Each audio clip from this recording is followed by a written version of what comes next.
Hi everyone मु twinkle welcome करछि आपण समस्त को मो YouTube चैनल नॉलेज गाइड रे मु आजिर क्लास रे आपण मानक पई ध्वनि लिपि मात्रा फला और शब्द चैप्टर रो 50 रु 60 टी इंपोर्टेंट क्वेश्चन आनिछि जो गुडा को मोर अपकमिंग एग्जाम रे काम रे लागिबो ମୁଁ ଜାଣିଛି ଆପଣ ମାନଙ୍କର କାହାର ବି ପଢା ପ୍ରତି ଧ୍ୟାନ ନାହିଁ ଆପଣ ଯେତେବେଳେ ହିଁ ଏକ୍ଜାମ ପାଖେଇବ ସେତେବେଳେ ହିଁ ପଢିବାକୁ ଆରମ୍ଭ କରିବେ କିନ୍ତୁ ସେଇଟା ହଉଛି ଆମର ଭୁଲ ଜିନିଷ କାରଣ ଆମେ ଯଦି ଆମର ପଢାକୁ କଣ୍ଟିନ୍ୟୁ କରିବା ତାହେଲେ ଆମକୁ ନିଶ୍ଚୟ ସକ୍ସେସ୍ ମିଳିପାରିବ ମୁଁ ଆଶା କରିଛି ଆପଣ ମାନଙ୍କୁ ସମସ୍ତଙ୍କୁ ମୋର ଏହି ଛୋଟ ଭିଡିଓଟି ନିହାତି ଭାବରେ ଭଲ ଲାଗିବ ଯଦି ଆପଣ ମାନଙ୍କୁ ମୋର ନଲେଜ ଗାଇଡ୍ ୟୁଟ୍ୟୁବ ଚ୍ୟାନେଲର ଭିଡିଓ ଗୁଡିକ ଭଲ ଲାଗୁଛି ତାହେଲେ ଆପଣ ନଲେଜ ଗାଇଡ୍ ୟୁଟ୍ୟୁବ ଚ୍ୟାନେଲକୁ ସବସ୍କ୍ରାଇବ କରିବା ପାଇଁ ଭୁଲିବେ ନାହିଁ ତା ସହିତ ଚ୍ୟାନେଲକୁ ଲାଇକ୍ ଦିଅନ୍ତୁ ବହୁତ ମାତ୍ରାରେ ସାଙ୍ଗମାନଙ୍କ ସହିତ ସେୟାର ମଧ୍ୟ କରନ୍ତୁ ଯଦି ଆପଣ ପ୍ରଥମରୁ ଦଶମ ମଧ୍ୟରେ କୌଣସି ନୋଟ୍ କିମ୍ବା କ୍ଲାସର ଦରକାର କରୁଛନ୍ତି ତାହେଲେ ମୋର ଅଦର ୟୁଟ୍ୟୁବ ଚ୍ୟାନେଲ ଯାହାର ନାଁ ହେଉଛି ଟ୍ୱିଙ୍କଲ ଏଜୁକେଟର ତାହାକୁ ମଧ୍ୟ ଫଲୋ କରିପାରିବେ ସବସ୍କ୍ରାଇବ କରିକି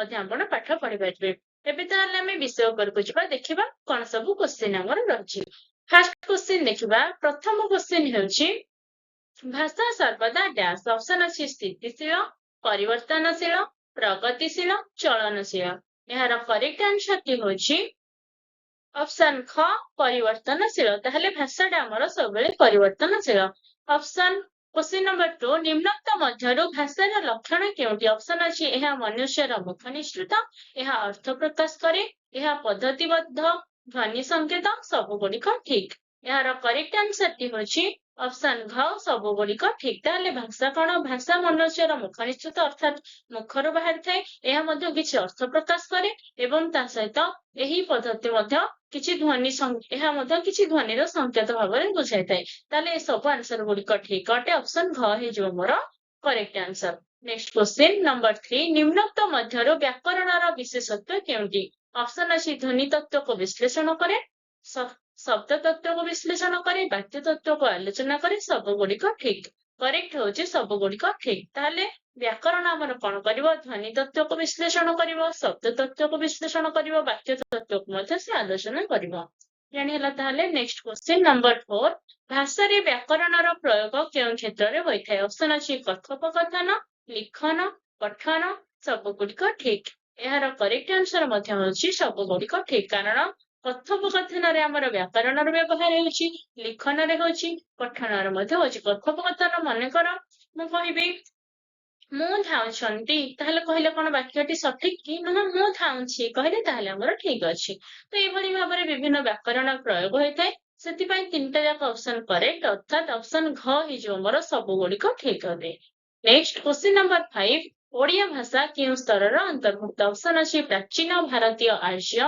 ମଧ୍ୟ ଭାରତୀୟ ଆର୍ଯ୍ୟ ନବ୍ୟ ଭାରତୀୟ ଆର୍ଯ୍ୟ କୌଣସିଟି ନୁହଁ ଏହାର କରେକ୍ଟ ଆନ୍ସର ହେଉଛି ଅପସନ ଗ ନବ୍ୟ ଭାରତୀୟ ଆର୍ଯ୍ୟ अपरिवर्तित शब्दर अन्य नाम कौन ऑप्शन अच्छी तद्भव तत्सम तत्सम एवं कौनसीटी नुह यार करेक्ट आंसर होची तत्सम अपरिवर्तित माने कौनसी परिवर्तन घटे नहीं अर्थात संस्कृत भाषा सहित समान ता सहित समान माने से हेबो हमर तत्सम शब्द नेक्स्ट क्वेश्चन नंबर 7 निम्नोक्त मध्यरु केउटी तत्सम शब्द ऑप्शन अछि नगर नर नगर कौनसीटी नुह यार करेक्ट आंसर होची ऑप्शन क नगर क्वेश्चन नंबर 8 निम्नोक्त मध्यरु केउटी देशज शब्द ऑप्शन अछि ठेणिकी खजना आठ सब गुड़िक यार करेक्ट आंसर टी होछि ऑप्शन क ठेणिकी यह होछि गोटे हमर देशज शब्द नेक्स्ट क्वेश्चन नंबर 9 ओडिया शब्द विभव को केते भागरे विभक्त करा जायछि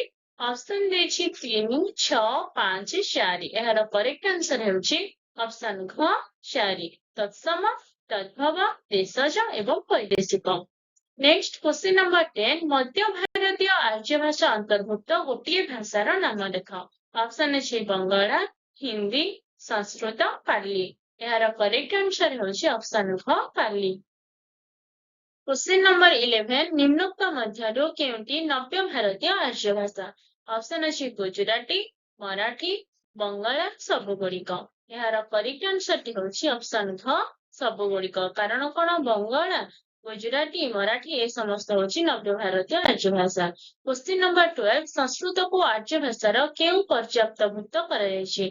ऑप्शन अछि नव्य भारतीय आर्य भाषा, मध्य भारतीय आर्य भाषा, प्राचीन भारतीय आर्य भाषा, कौनसिटी नुह। यार करेक्ट आंसर टी होची ऑप्शन क प्राचीन भारतीय आर्य भाषा। नेक्स्ट क्वेश्चन नंबर 13 निम्नोक्त मध्यरु केउटी द्राविड़ भाषार अंतर्भुक्त? यार ऑप्शन अछि तमिल, तेलुगु, मलयालम सबुगुड़िक। करेक्ट होची ऑप्शन क सबुगुड़िक। नेक्स्ट क्वेश्चन नंबर 14 निम्नोक्त मध्यरु केउटी ऑस्ट्रिक भाषार अंतर्गत? ऑप्शन अछि सान्ताल, मुंडा, सौरा सबुगुड़िक। यार करेक्ट आंसर टी होची ऑप्शन घ सबुगुड़िक। नेक्स्ट क्वेश्चन नंबर 15 संस्कृत शब्द अल्पंक रु केउ ओडिया शब्दर सृष्टि? ऑप्शन अछि अरंधु, अलिया, अलता सबुगुड़िक। यार करेक्ट आंसर होची ऑप्शन ग अलता। नेक्स्ट क्वेश्चन नंबर 16 ओडिया शब्द माटी केउ संस्कृत शब्दर राशि अछि? ऑप्शन अछि प्रकृति, मृणाल, मृग, मृत्तिका। यार करेक्ट आंसर टी होची ऑप्शन घ मृत्तिका। नेक्स्ट क्वेश्चन नंबर 17 निम्नोक्त मध्यरु केउटी संस्कृतर निकटतम भाषा? ऑप्शन अछि ओडिया, प्राकृत, अपभ्रंश, केउटी नुह। करेक्ट आंसर होची ऑप्शन ख प्राकृत। नेक्स्ट क्वेश्चन नंबर 18 पिला शब्दटी केउ भाषारु आम भाषाकु आसीछि? ऑप्शन अछि सान्ताल, मुंडा, तमिल, कौनसिटी नुह। यार करेक्ट आंसर होची ऑप्शन क तमिल।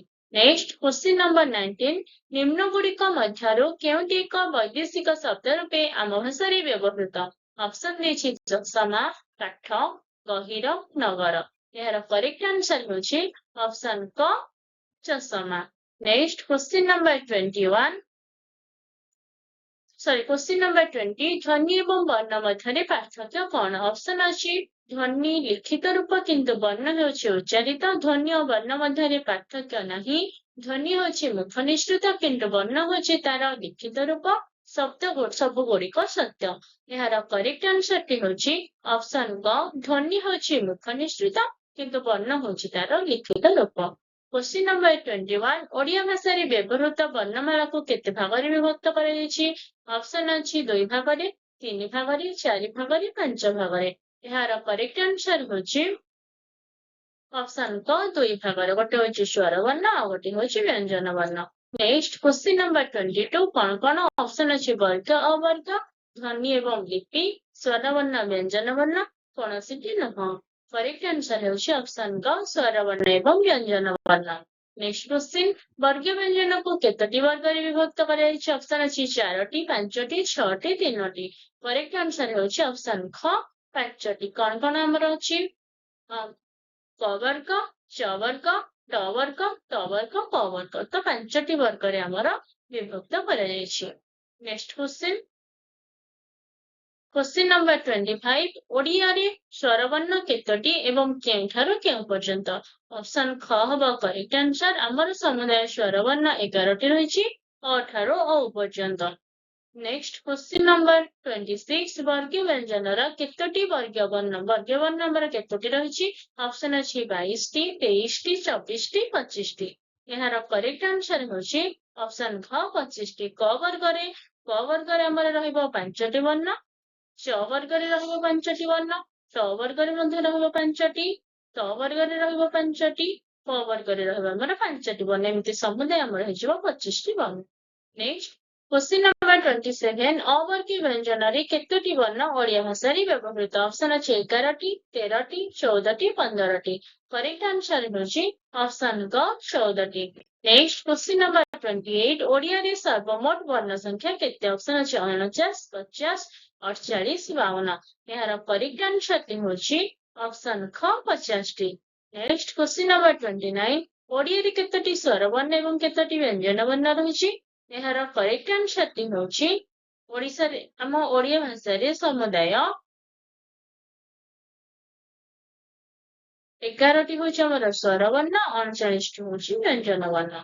क्वेश्चन नंबर 30 मात्रा काहाकु कहନ୍ତି? ऑप्शन अछि व्यंजन वर्णर सांकेतिक रूप, स्वर वर्णर सांकेतिक रूप, वर्ग व्यंजनर सांकेतिक रूप, अवर्ग व्यंजनर सांकेतिक रूप। यार करेक्ट आंसर होछि ऑप्शन ख स्वर वर्णर सांकेतिक रूप को आमे कौन कहवा मात्रा बोली कहवा। नेक्स्ट क्वेश्चन नंबर 31 कहार सांकेतिक रूप नाही आ देखई अ इ करेक्ट आंसर होछि ऑप्शन क अ और हमर सांकेतिक रूप नाही। फला काहाकू कहंती ऑप्शन अछि स्वर वर्णर संक्षिप्त रूप व्यंजन वर्णर संक्षिप्त रूप युक्त व्यंजनर संक्षिप्त रूप कोनोसिटी नह। एहार करेक्ट आंसर टी होछि ऑप्शन ख व्यंजन वर्णर संक्षिप्त रूप होछि हमर फला। भाषारे सर्वनिम्न अर्थयुक्त एककକୁ कौन कहाଯାଏ ऑप्शन अछि ध्वनि रूपिम लिपि सबुगुड़िक भूल। एहार करेक्ट आंसर टी होछि ऑप्शन ख रूपिम। ଯେଉଁ ରୂପିମ ଅନ୍ୟ କୌଣସି ରୂପିମର ବିନା ସାହାଯ୍ୟରେ ବ୍ୟବହୃତ ହୋଇପାରେ ତାହାକୁ କଣ କୁହାଯାଏ ଅପସନ ଅଛି ବଦ୍ଧ ରୂପିମ ମୁକ୍ତ ରୂପିମ ଧ୍ୱନି ଲିପି। କରେକ୍ଟ ହେଉଛି ମୁକ୍ତ ରୂପିମ। କ୍ୱେଶ୍ଚିନ୍ ନମ୍ବର 35 ଯେଉଁ ରୂପିମ ଅନ୍ୟ କୌଣସି ରୂପିମ ସହ ଯୁକ୍ତ ହୋଇ ଭାଷା ବ୍ୟବହୃତ ହୁଏ ତାହାକୁ କଣ କୁହାଯାଏ ଅପସନ ଅଛି ବଦ୍ଧ ରୂପିମ ମୁକ୍ତ ରୂପିମ ଧ୍ୱନି ଲିପି। କରେକ୍ଟ ହେଉଛି ଫାର୍ଷ୍ଟ ଅପସନ ବଦ୍ଧ ରୂପିମ। କ୍ୱେଶ୍ଚିନ୍ ନମ୍ବର 36 ଭାଷାର ଧ୍ୱନି ସଂକେତ ଗୁଡିକ ପଦ୍ଧତିବଦ୍ଧ ହୋଇ କଣ ଗଢି ଉଠେ ଅପସନ ଅଛି ବର୍ଣ୍ଣ ଲିପି ରୂପିମ ଶବ୍ଦ। କରେକ୍ଟ ହେଉଛି ଅପସନ ଗ ରୂପିମ। କ୍ୱେଶ୍ଚିନ୍ ନମ୍ବର 37 ରୂପିମ ଗୁଡିକ ପଦ୍ଧତିବଦ୍ଧ ହୋଇ କଣ ଗଠନ କରନ୍ତି ଅପସନ ଅଛି ରୂପିମ ଶବ୍ଦ ବାକ୍ୟ ମାତ୍ରା। କରେକ୍ଟ ହେଉଛି ଅପସନ ଖ। क्वेश्चन नंबर 38 जदि कौनसी शब्दर अर्थ रूपिम समवाय संपर्कित अर्थको प्रकाश करे ताहा केउ प्रकारर शब्द ऑप्शन अछि जोगरूढ़ यौगिक मौलिक रूढ़। करेक्ट होछि यौगिक शब्द। नेक्स्ट क्वेश्चन नंबर 39 निम्नोक्त मध्यरु केउंटी यौगिक शब्द ऑप्शन अछि पाटी गछ हळिया घर। एहार करेक्ट आंसर होछि ऑप्शन ग हळिया। नेक्स्ट क्वेश्चन नंबर 40 लेखन एक के प्रकारर शब्द ऑप्शन अछि यौगिक जोगरूढ़ रूढ़ मौलिक। एहार करेक्ट आंसर होछि ऑप्शन ख जोगरूढ़। नेक्स्ट क्वेश्चन नंबर 41 धरिबा एक कि प्रकारर शब्द ऑप्शन अछि यौगिक जोगरूढ़ रूढ़ मौलिक। एहार करेक्ट आंसर होछि ऑप्शन क रूढ़ शब्द। नेक्स्ट क्वेश्चन नंबर 42 गोटिए शब्दर केतोटी अर्थ थाए एहार करेक्ट आंसर होछि अनेक अर्थ अछि। क्वेश्चन नंबर 43 ओडिया रे राग शब्दर अर्थ केउंटी ऑप्शन अछि क्रोध स्वर खाद्यर स्वाद विशेष आ गोटे अछि सबुगुड़िक। एहार करेक्ट आंसर टी होछि ऑप्शन घ करेक्ट आंसर होछि सबुगुड़िक ठीक अटे। नेक्स्ट क्वेश्चन नंबर 44 वर्ण शब्दर अर्थ केउंटी हबो ऑप्शन अछि रंग लिपि जाति सबुगुड़िक। एहार करेक्ट आंसर होछि सबुगुड़िक। नेक्स्ट क्वेश्चन नंबर 45 भाषारे समचरित शब्द काहाकू कहंती ऑप्शन अछि जहार एकमात्र अर्थ अछि जहार अनेक अर्थ अछि ଯେଉଁ गुड़िक एका भଳି उच्चारित मात्र भिन्न अर्थ प्रकाश करନ୍ତି कोनोसिटी नह। एहार करेक्ट आंसर होछि ऑप्शन ग ଯେଉଁ गुड़िक एका भଳି उच्चारित मात्र भिन्न अर्थको प्रकाश करथांती।